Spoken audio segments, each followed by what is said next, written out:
കുട്ടികൾക്കെതിരായിട്ടുള്ള അതിക്രമങ്ങൾ അന്നും ഉണ്ടായിട്ടുണ്ട്, ഇന്നും ഉണ്ടാവുന്നുണ്ട്, നാളെയും ഉണ്ടാകും എന്നുള്ളതാണ് ഈ ഭൂമിയിലെ ഒരു വസ്തുത എന്നാണ് ഞാൻ മനസ്സിലാക്കുന്നത്. പണ്ടൊരു പക്ഷേ ഇത്രയധികം വാർത്താ മാധ്യമങ്ങളിലൂടെ അത് പുറത്തേക്ക് വരുന്നില്ലായിരുന്നു.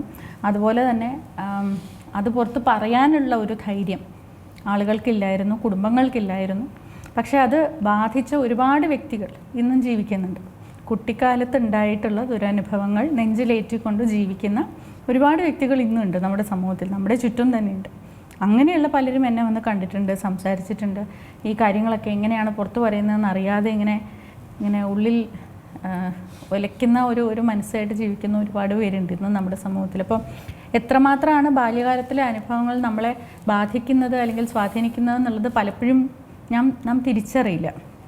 അപ്പം കുട്ടികൾക്കെതിരായിട്ടുള്ള അതിക്രമം എന്നുള്ളത് ഏറ്റവും നികൃഷ്ടമായിട്ടുള്ള ഒരു മനസ്സിനുടമയുള്ളവർക്കേ ചെയ്യാൻ സാധിക്കുമെന്നാണ് ഞാൻ കരുതുന്നത്. അപ്പം അത്തരത്തിലുള്ള പ്രവണതകൾ പാടെ തുടച്ചു നീക്കാൻ ഒരു സമൂഹം എന്ന നിലയിൽ നമ്മൾ ഒറ്റക്കെട്ടായിട്ട് നിൽക്കണം. 2 കുട്ടികളെ തന്നെ അതിന് ബലപ്പെടുത്തുകയും വേണം.